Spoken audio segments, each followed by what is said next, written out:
നിങ്ങൾ ഈ കാണുന്നത് എൻ്റെ ചെറിയൊരു അടുക്കളത്തോട്ടമാണ്. നമുക്ക് അടുക്കളയ്ക്ക് പുറത്തായിട്ട് ഒരു ചെറിയ ബാൽക്കണിയുണ്ട്.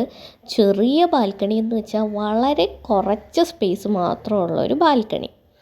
അവിടെ മാക്സിമം സ്പേസ് യൂട്ടിലൈസ് ചെയ്തുകൊണ്ടാണ് ഞാൻ എൻ്റെ അടുക്കളത്തോട്ടം വെച്ചിരിക്കുന്നത്.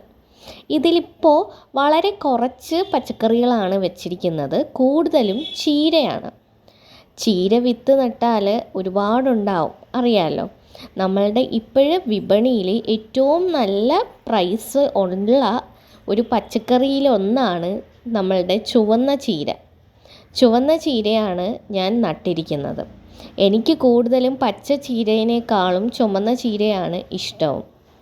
ലിമിറ്റഡ് സ്പേസിൽ ആണ് ഞാൻ ഈ പച്ചക്കറികൾ നട്ടിരിക്കുന്നത്.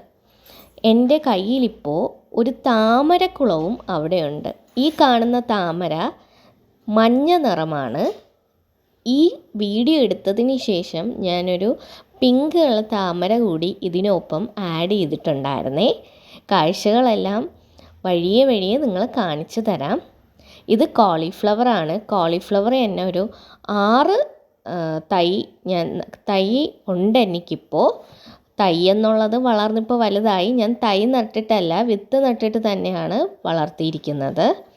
ഇത് പയറാണ്, കുറ്റിപ്പയറാണ്. 3 മാസം കൊണ്ട് ശരിക്ക് പിടിക്കും. ഞാൻ ചുമ്മാ പറയുന്നതല്ല. നിങ്ങൾ നല്ല ക്വാളിറ്റി സീഡ് മേടിച്ച് നട്ടാൽ മതിയാവും. അത്യാവശ്യം നന്നായി പൂത്ത് നിറയെ കാച്ചിട്ടുമുണ്ട്. ഇപ്പോൾ ഈ വീഡിയോ എടുക്കുന്ന സമയത്ത് കുറേശ്ശെ കാച്ച് വരുന്നതേ ഉണ്ടായിരുന്നുള്ളൂ. എൻ്റെ തക്കാളിയാണ് എനിക്ക് ഏറ്റവും വലിയൊരു സങ്കടമായി തോന്നിയിട്ടുള്ളത്. നിറയെ പൂത്തിട്ടുണ്ടെങ്കിലും ഒരു കായ്കളും ഇതുവരെ വന്നിട്ടുമില്ല. പൂവെല്ലാം നല്ല മഞ്ഞ കളർ, വളരെ കുറേ ദിവസം നിൽക്കുകയും ചെയ്യും. അതിൻ്റെ തണ്ട് മഞ്ഞ കളറായി മാറിയിട്ട് പൊഴിഞ്ഞു പോവുകയാണ് ചെയ്യുന്നത്. പക്ഷേ എൻ്റെ പയർ എന്നെ അത്ഭുതപ്പെടുത്തി.